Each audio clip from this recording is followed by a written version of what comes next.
Hi guys, welcome back. Imagine not losing 50 or 60 pounds in 6 months, but rather gaining 50 or 60 pounds in 6 months. The most I've ever gained in that amount of period is about 20 pounds, and that happened just recently with my surgery. If you had a situation where you've gained 50 or 60 pounds in a short amount of time, let me know. But now we're going to meet Samantha, and we're going to listen to a little bit about what she went through when she gained 50 pounds in a relative short amount of time. The name of her YouTube channel is Mommy to Many. Hey you guys, welcome back to my channel. If you're new here, my name is Samantha. I am a mom to five, a home daycare provider, and today I want to share with you my weight loss struggle. I'm not gonna call it a journey because it's been a struggle. So I shared in, I think it was 2018, that I had started keto and I did really well on keto. I lost about, I don't know, 40, 50 pounds in the span of about 6 months, and I was super proud of myself. And in like May, I want to say, of 2019, I kind of just fell off the bandwagon, like hardcore, not like just stumbled. I like jumped, ran 10 miles, left it all behind, did not go back, did not look back, I changed my name, I changed my address, changed my phone number, didn't want anybody to find me. I was off the bandwagon. So I have my last weigh in on keto, I was 167 pounds, which was great for me. I was moving in the right direction, and I just weighed myself, and I will insert the footage right here.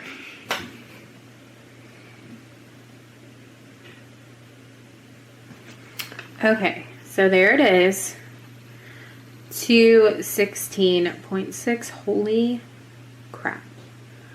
Wow.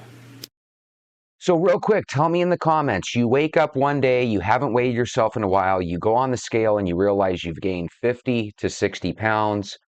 How depressed would you be? Has that ever happened to you? If you have an experience with this or a close friend or family member does, let me know how it went in the comments. I am 216 pounds, which is incredibly embarrassing. Now it is 10 o'clock at night. I have had a full day of eating. I'm wearing clothes. I'm not, naked. I will reweigh myself in the morning, but I don't think it's going to make that much of a difference. And so I am trying not to cry. I'm very upset with myself and just about the fact that I've just completely let myself go. I have gained 40, basically 50 pounds back. And that's insane in like 6 months or no, yeah, about 7, 8 months, something like that. I mean, that's insane. So I am done. Like, I'm done with this BS. I'm done going back and forth my weight loss journey. I'm just done. Now, I want to start keto again. However, I know for me, keto is not a lifestyle change. I love carbs. So I think now we're starting to see the difference between exercise, dieting, and then just having a game plan, right? If you're on a diet and you end up falling off and then you end up going opposite of your diet, in other words, you go on a binge, right? And it's not just a one-day binge, but maybe for a while. And 6 months later, you've gained 50 or 60 pounds. That might be a weakness of the diet. And the reason I say that is, let's say you were doing a diet, and let's say on top of your diet, you were doing an exercise plan. In theory, you could fall off of your diet and still kind of be able to struggle through because you're exercising. So in that regard, I think that maybe the diet might not be as powerful as an exercise plan. But if you can do both, I think that's the key. I don't see how you could gain 50 or 60 pounds in such a short amount of time, because guys, that means she was gaining 2.5 pounds a week, 10 pounds a month. That seems almost impossible. And being 100% honest, I love carbs and I love fruits and things like that. So that is not a lifestyle change that I am going to make. However, don't start typing down below. Like, it's okay. It's going to be fine. I am going to start eating better. I am going to start counting my calories. I'm going to be logging on MyFitnessPal. I will leave my name down below. So if you want to follow me on there and we can encourage each other, definitely please do, because I can use all the encouragement I need, or all the encouragement I can get. And I am going to try to eat lower carb. I'm not going to stay within the 20 net carbs that keto is, but I think I'm going to try and stay within like 30 to 50 carbs in general and keep it pretty low carb because I'm tired. Like, I should not be breathing heavy from sitting here just talking to you guys. That's stupid and that's ridiculous, and I'm just not gonna do it anymore. So we're gonna get back on this bandwagon. I wanna show you, this is gonna be a super quick video, but I wanna show you guys what I look like, which is terrifying to me. I have had 4 kids and I've been eating like garbage. And when I say eating like garbage, I have been eating like a 13-year-old boy, like whatever I want. Doritos, Cheetos, Pop-Tarts, tortilla chips, hamburgers, chicken, fried fish, French fries, whatever I want. I've just been eating. What? You want 2 egg sandwiches? Okay, have 2 egg sandwiches. You want, 3 pancakes? Okay. You want a venti sugary coffee from Starbucks? Sure, why not? Okay, maybe it's not impossible. All those foods that she said, by the way, are foods that I love, especially when I'm getting a little chunky and when I'm starting to really enjoy sugars consistently. That's the type of eater I am. Yes, give me a 3rd pancake. I'll take one home and eat it later tonight. Yes, go ahead and give me an extra donut. Put that 13th donut in there. I want the baker's dozen, right? I think a lot of us are like this. I think she's just like the rest of us venters. I'm so embarrassed and I'm just over it. So today is January 4th. I did order groceries today, so I should have some healthier options coming along. And I just want to take you guys on this journey with me. I'm going to weigh in weekly every single Saturday, whether I like it or not. And I'm really going to try and stick with this. My goal is to lose about 10 pounds this month. Hopefully, crossing my fingers that I am able to do that. I know that I can if I just put the fork down and exercise a little bit. I think I'm gonna start my Couch to 5K program. I did this whenever I was training for a marathon to like start me out, and it works super well. And so I think I'm gonna start doing that in the mornings and maybe do some strength training in the afternoons. Quick question. Do you guys think it's a mistake to go from the couch to a 5K or a marathon? I think a lot of times people don't give credence to baby steps. If you start something slowly, accomplish something small, even if it's as little as just getting back on her keto diet, even if it's as little as just doing a 10-minute walk or maybe drinking water a couple of days a week rather than soda and stuff, I think people can add on to those little baby movements, right? But when you jump into something, right, a lot of times it's hard to maintain momentum, especially when you're starting at a place where maybe your self-esteem is low and your confidence is low and your energy levels are low as well. But again, tell me if you disagree. Do you think it should be all or nothing, or do you think you should maybe ease your way into something? I wasn't going to film this because I'm super embarrassed, but hey, like, I'm going to be completely real with you guys. I struggle, I stress eat, I boredom eat, I eat when I'm not hungry, I eat when I am hungry, I'm a binge eater. I mean, my day revolves around when I'm going to eat next, and it sucks, and I don't want it to be that way. And my health is far more important. The last time I went to the doctor, I had high blood pressure. Now that could just be from stress, but I also know that my weight doesn't help and that I need to be putting, nutritional foods in my body and not be eating like a teenage boy. So I'm going to stand up. I'm going to show you guys what my tummy looks like, what my body looks like, and I'm going to check in every single week so you guys can kind of see my progress or not progress, depending on how the week goes. It's not always going to be perfect, but that's totally okay. So it's because I just filmed a cleaning product video. So, all right. So you're not going to be able to see my whole body because I don't have a full-length mirror, but this is what I look like. And I'm gonna like take it down a little bit so you guys can see. This is my tummy. It is very flabby. I have lots of stretch marks. It kind of goes to this little W shape. It is, to me, I do not enjoy it. I'm not sucking in. This is all of it, and it's Glory, I have stretch marks. My belly button looks very sad, and I want to fix this. So this is what it looks like. Gross to me.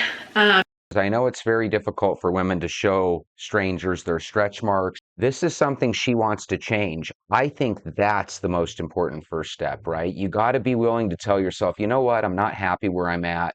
I want to do something about it. If that is happening with you, that's the first step. To me, that is proof that you have what it takes to make change in your life. So if you're disgusted with where you're at and you want to do something small, join us Walk Talk Venters. We walk every single day, and most of us are a couple months into this journey together, and most of us are starting to lose a handful of pounds. So I welcome you to join us. Not that I'm gross, but I'm just sad that I let myself get this way, and then I have, I need a bra for my back.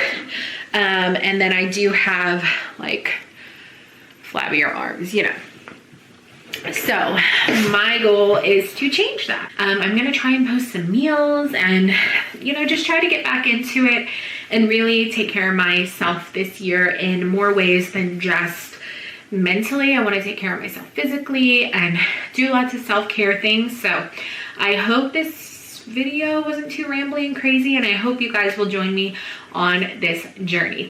Hey, I thought she was really down to earth. And once again, when you meet down to earth, nice people, I think it's really easy to want to root for them. If you guys want me to follow Samantha a little bit more and learn a little bit about if she ended up succeeding on this journey or not, let me know down in the comments. So with that being said, I urge you, go grab your shoes. Let's go for a walk.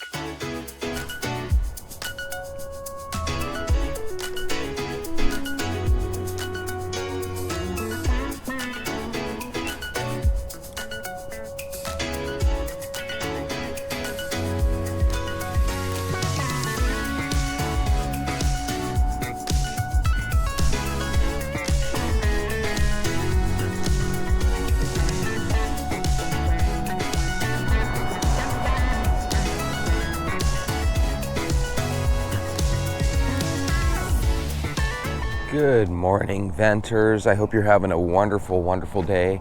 It is Thursday, or as I like to call it, the hump day for the Venters, because we walk 7 days a week. So today is our hump day, but TGIF, thank God it's Friday for you, because you're watching this the next day.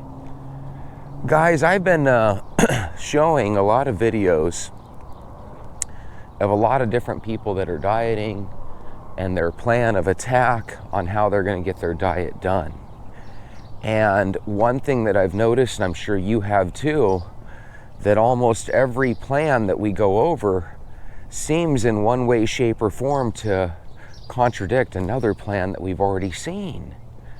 And then you have some people like we watched yesterday with the Bit of Healthy channel run by Marjorie.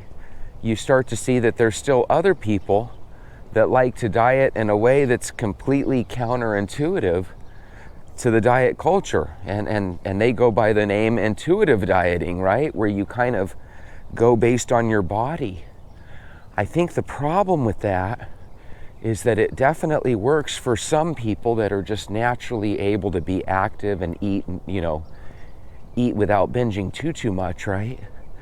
But I think a lot of us people that are here walking have a weird phenomena where sometimes we get to eating the wrong foods and we just don't stop, right? You don't always have to be a binge eater to gain weight. Sometimes you just consistently kind of pick wrong foods that are slowly but surely, putting 2 or 3 pounds a year on us. And by the way, not everybody gains 5 to 10 pounds, right? Otherwise you'd have a lot of 300-pound people. I think what happens is a lot of us gain 3 pounds one year, 1 pound the next. Maybe the following year we maintain or maybe even lose a pound. And slowly but surely, it's kind of like a stock market graph where slowly but surely you find yourself no longer being 160 pounds like you were when you graduated high school or college. Now you're a legit, 220 pounds. And it's literally because 3 pounds here, 5 pounds there. And it happens slowly but surely over time. So how do we as walkers interpret all these different diets, you know? What I tried to do, because I have gone through moments in my life where I'm a little chubby, a little overweight, but I've also gone through moments where I'm pretty skinny. And what's interesting is today probably marks the first day since I've been back into this walking routine and stuff. Because remember, I had to take a break somewhat from my surgery. I was still able to walk, but you know, when you're recovering from surgery, you walk to the end of the street and back, right? And that's your walk for a while, and it's not necessarily enough to really have an effect on your weight. It's just trying to get back, you know, to normal. And there's so many diet routines that's why I decided to actually kind of take on the same approach that Marjorie's taking, but I look at it completely different. I don't look at it like diets are evil and that they don't work. I look at it as in, well, I kind of found a way that works for me and I want to share it with people. And it's that same little raw component that is consistently there no matter what diet or exercise plan there is. Every diet plan is urging you to drink water and to stay away from these processed drinks, right? Every diet is kind of urging you to stay away from processed sugars. Some diets are okay with fruit. Some diets seem to be not so okay with fruit. Me, myself, I'm okay with fruit. I believe that when you walk and you drink water and you try to eliminate as much sugar as you can, because sometimes people don't want to eliminate it completely, but when you try to cut it down significantly, let's say it like that, I think what you're going to find is that through time, again, whether it takes 3 months, 6 months, or 12 months, you're going to start shrinking. So let me tell you what it feels like to feel like a smaller person, because again, today is kind of that first day where I feel like a smaller person. I went and did a afternoon walk, I guess early evening walk around 4:30 or 5 yesterday at my gym, and I did it on the treadmill, right? Just walking right there indoors, because I wanted to walk where it was air conditioned rather than, 95 degrees outside. And so I'm in there and I'm walking, and you're slowly but surely noticing that, yeah, as I walk 30 minutes, I am burning, close to 150 to 160 calories. And I am in that 30 minutes walking about 2 miles. So what that tells me is that when I'm walking briskly over the course of an hour, I'm taking down about 4 miles. But again, on a treadmill, you can set your time, you can set your speed, and you can really move. When I'm outdoors, I don't think I'm moving quite that fast. So what I'm going to say is indoors on a treadmill, I'm probably walking about 4 miles an hour, which you can do the math there, guys. Every 15 minutes, I'm clocking about a mile. But outdoors, I think it's a little bit closer to maybe 17, 18, or even 20 minutes. Because when you're outdoors, you don't necessarily, move your legs fast thinking that a treadmill is going to throw you to the ground. But if you put your speed up to a certain level and don't walk, your treadmill will chuck you out the back end. And I think we've all seen videos of people being chucked out the back end of a treadmill. They make the comedy reels all the time, right? But anyway, what do we do in a world where every diet contradicts itself? And then on top of that, some people say diets fail. Well, my God, if we don't do anything, then we're just going through an insane routine where I guess we're leaving it up to prayer, right? But even in the Bible, whenever something was challenging, God would say, meet this with prayer and fasting, right? So my thinking is, even in the Bible, they don't want you to leave it to prayer alone, right? When it comes to something challenging, even the Bible recommends throwing in fasting. Now, one of the things that we've been doing lately is our 7:30 club. And last night, about 7 or 8 days in to my club membership, I found myself eating a pretzel, just a tiny little pretzel. And I said to myself, oh geez, it's 8:15, I didn't realize, right? And so what I did was I grabbed 2 more pretzels, downed them and enjoyed every salty bite of them, right? And then what I did was I just went right about my day. Absolutely no big deal. I told myself, don't forget to tell your viewers the next day, because some of you guys might have already started the 7:30 club, decided that you love your midnight snack and have quit. My thinking is, go right back to it again.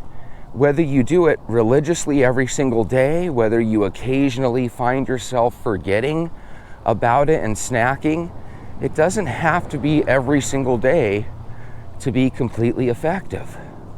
And I think what all the diets are showing us, no matter how contradictory they are, is that if you make a plan and you stick to it, it'll work.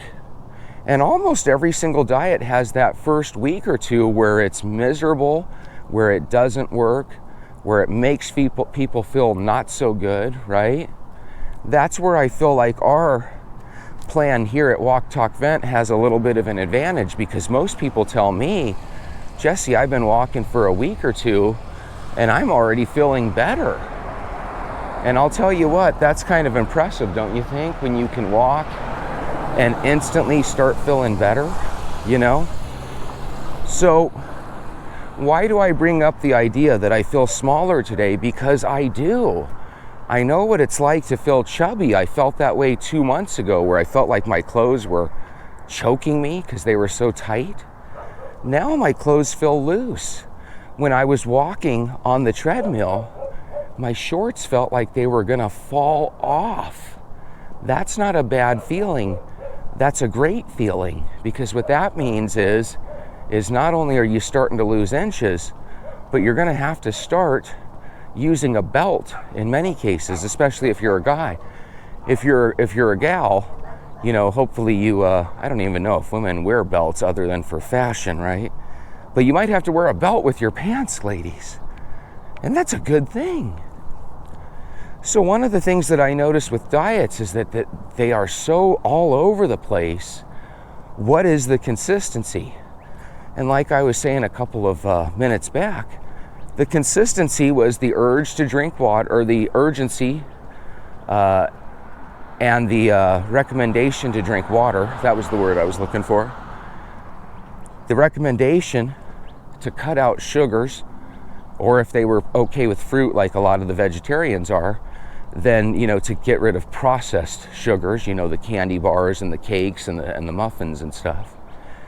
And then on top of that, you know, a lot of times they urge you to just be active and move.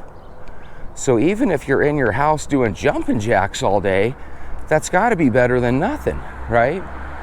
And so what I noticed is when I was walking, I never really lost a ton of weight, but I never really gained a ton of weight. Because remember, I was always pretty much a walker. And people that are mailmen, guys, they walk every day. Some of them still are a little out of shape. So I knew that it's not just 100% walking by itself, even though there are people that are successful with it. So if you combine water with walking, with avoiding sugar, it's just a triple trifecta of power that can't be beat.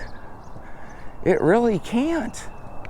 And guys, think about this. I've been doing this for 60 days. And I'm still 175 pounds. I've only lost 10 pounds. There's a lot of people that would quit. But my thinking is, holy moly, do you guys have any idea what losing 10 pounds is, how challenging it can be? Because maybe that's part of the reason that people are quitting. They walk for 40 or 50 days in a row. They don't see any weight loss other than 1 or 2 pounds, and they just put themselves in a category of, well, this diet isn't going to work for me. Well, hey, this is another diet and exercise plan that doesn't work for me. But guys, they do. They work for everybody. The difference between you and me is I don't necessarily have to see a number on the scale to validate the experience. Even if walking never made me lose a single pound, and even if drinking water and avoiding sugar never helped me lose a single pound, I'm sure we can all agree that avoiding sugar is going to help your teeth, right? We all want to, as we go into our 40s, 50s, and 60s, we would like to keep our natural teeth as long as possible, because we all know people that have had tooth and mouth issues, and those problems are super duper expensive. So by cutting back on sugar, if nothing else, you're giving your teeth a better chance to recover each day from the acidic foods that you might be eating, right? So there's benefits besides weight loss to walking and avoiding these different things that we avoid. If you drink water each and every day, you're always lubricating your joints, you're lubricating your internal organs, you're staying hydrated. If you've ever had a situation where you're dehydrated, a lot of times you don't know until it really kicks your ass. One time I was on a plane, and I bring this up because I'm sure you guys heard about this Singapore flight where a gentleman died, and I believe 20 of the passengers are still in critical injury because this plane hit a patch of wicked turbulence. And it made a situation where people literally went up and hit their heads on the roof, on the internal cabin of the plane. And one person died, you know? And when that happened to me on a trip from Las Vegas back home to Phoenix about 15 years ago, I had a situation where we hit turbulence, and it felt like the plane went down 20 or 30 stories or 20 or 30 feet or something instantly. Like we went from a 4-story building down to the floor of the building instantly.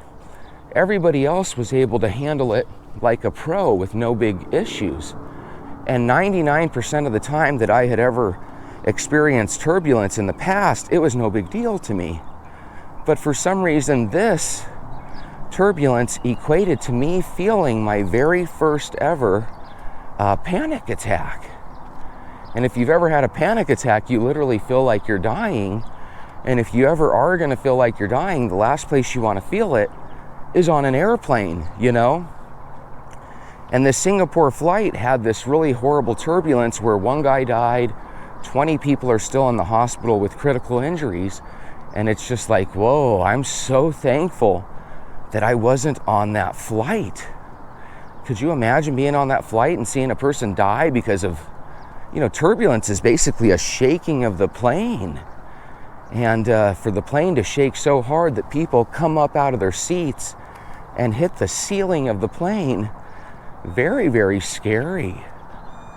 Not fun at all. The cool thing with my situation is the Vegas to Phoenix flight is about 45 minutes, and we were already 40 minutes through, so we're talking, I was only 5 or 10 minutes away from Sky Harbor Airport.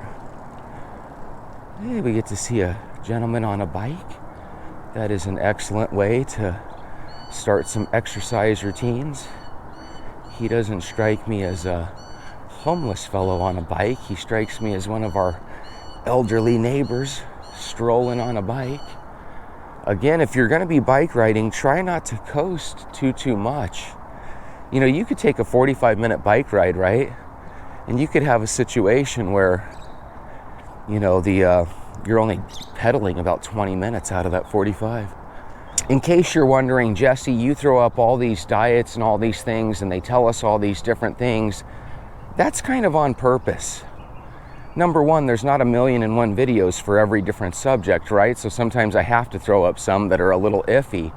But it's good to see everybody's problems or everybody's way of attacking their weight issue or problem.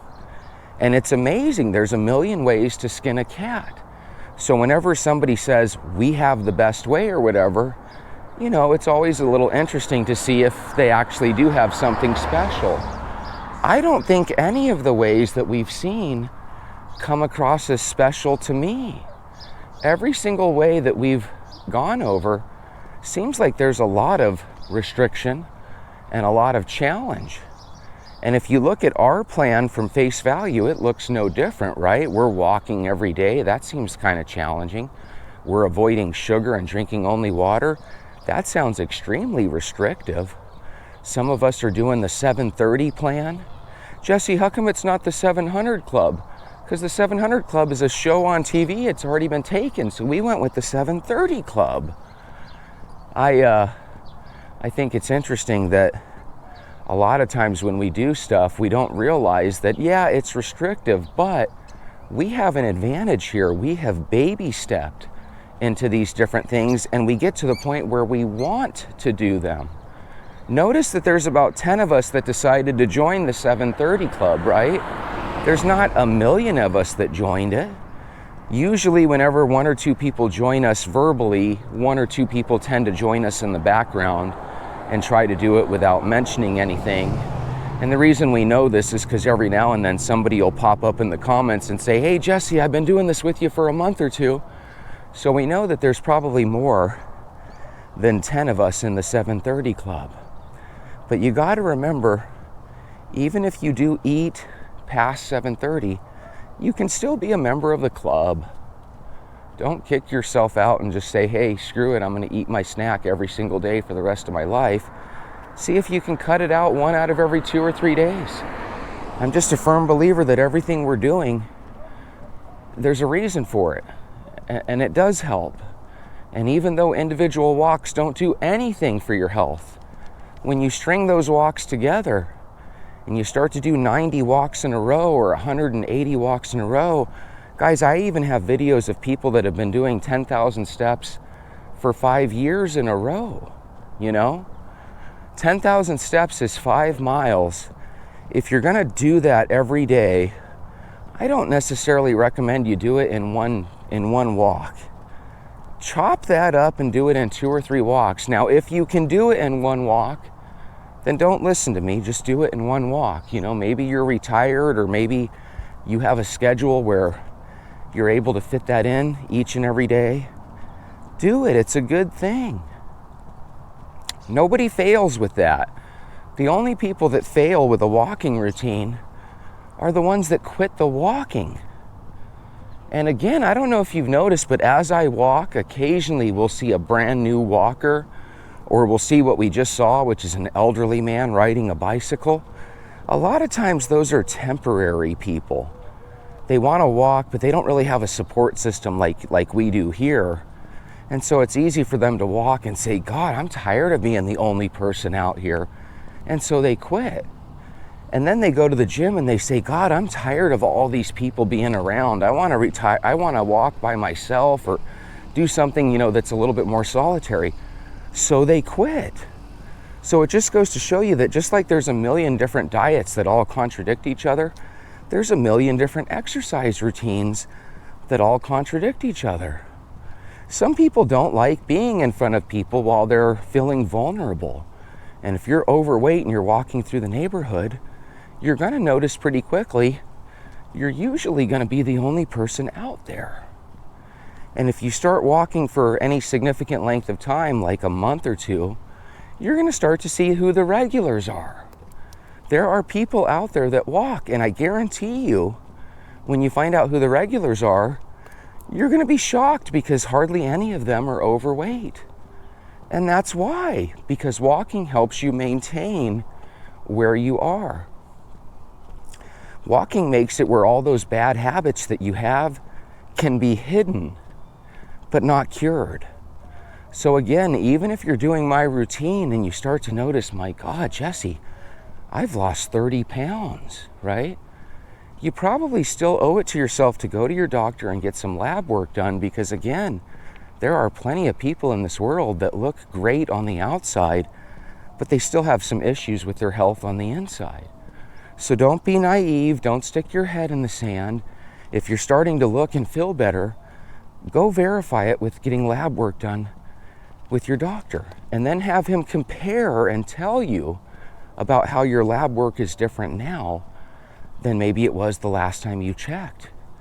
Because that's how you're ultimately going to get your answer. The last time you did your lab work, it was based on a you. that was different than you are now. You sat at your desk for 8 hours a day. You always chose the Coca-Cola over water, and you always chose the donut over the apple, right? That was the old you. The new you, hopefully, is choosing the apple over the donut, hopefully is choosing the water over the Coke, hopefully is choosing the walk over just sitting there at your desk all day. So you owe it to yourself, find out what your lab results are. I think they're gonna blow you away. And if you are this 1 person out of 10 that no matter what you do, you still have high cholesterol, you still have hypertension, you still have high blood pressure, then you might want to have a serious talk with your doctor and see if there's anything that you can work into your plan. But make sure you let him know what you're doing so he doesn't set you up with some medicine or whatever that is going to make you dizzy or make it where it's difficult for you to continue what you are. Because wouldn't it suck to try to get healthy, and in the course of getting healthy, you take on some medications that make you feel like crap, And by the way, whenever your doctor does give you a medication and it does make you feel poorly, don't just try to battle through it. Ask him if there's another alternative medicine you can go on. Tell him about the side effects that you're experiencing, because almost every one of us has had an experience where you take a certain medication and maybe it just gives you nausea, or maybe it feels like your stomach is burning, or maybe it gives you a myriad of other side effects. Describe those to your doctor and he or she may be able to give you something better. So remember, all these different diets, I don't necessarily want you to absorb yourself in every one. I just want you to see that you're not the only person that thinks diets don't work. You're not the only one that thinks such and such diet is a little out there and outrageous. But people are willing to try anything. So if you're new to the show and you're listening this far into it, I ask you to try one more thing. Try joining us. Our diet, just at face value, sounds like it makes a lot of sense, and it's not really a diet here. It's just when you cut out the sugar from your food, it's automatically better for you. Your problem, I don't think, is what you eat at dinner. Your problem is what you eat in addition to your dinner. Everybody here in America tends to eat 2 to 3 snacks a day, sometimes more. We don't ever stop at 1 coffee or 1 soda. Most people drink 2 or 3 coffees and 2 or 3 sodas. And we're committed to it. We do that every single day. And that's why 80% of us are overweight or obese. I want you guys to feel what it feels like when your clothes are feeling super loose. I no longer feel like I'm that medium Jesse. I feel like I'm on the area where I'm getting closer to the smaller Jesse. And that was the goal. The smaller I can be, I assume the longer I can live, And that's my goal. I'd like to live as long as I can, minus that old want that I used to have to make it to 100. I have so many family members that are passed on that I don't think 100 is a very good goal. I'm thinking more like 85-ish now, maybe 90 if I can maintain the ability to walk and stay healthy, but definitely not 100. Not after I see how challenging it was for my grandma, and my grandma was a pretty active person. She got to the point where she couldn't really move, because of the arthritis and stuff. And the last 8-9 years of her life, she was pretty much bound to her bed. That's not fun. That is no fun at all. And here's the thing. I think we can all understand when a 95-year-old is bound to her bed. But you're only in your 40s. You're only in your 50s. Some of you are even in your 60s and 70s, right? You want to avoid those things. That's why walking is so important. Who cares if you lose 50 or 60 pounds? You need to stay active. You need to keep those joints moving. You need to keep those muscles growing. Because remember, in this world, if you're not growing and going forward, there's no such thing as coasting. You're going backwards. It's just the truth. And you're going to notice that muscle becomes harder and harder to come by as you get older. But that's not an excuse. You can still build muscle. There are elderly men and women that are pretty jacked. Now, the problem with these people is when money's involved, sometimes they'll go on hormone replacement or testosterone replacement. And if you're one of these men or women that are going through that, I don't think there's anything wrong with that. If you want to recapture your youth and you have a doctor and a hormone specialist that are helping you with that, wonderful. But if you see a guy and he looks like he's got the body of a ripped 20-year-old and he's 80, just know that that's some performance enhancing drugs, if you ask me. And again, some of us need those hormones and stuff as we get older. But you know what I find?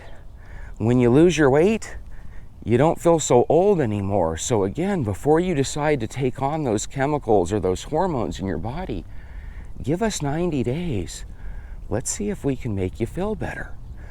Somebody the other day said they were contemplating going on the semaglutide walk with us, because if you lose a lot of weight and get addicted to your walk, you might not need to go on semaglutide. But anyway, I wish you guys a beautiful, wonderful day. Stay positive. Don't let all these diets cloud your mind. Stick to your 90-day plan, because you have to believe me. We are at the point where your diet and our plan, let's call it our non-diet plan, is going to really start affecting you in a positive way.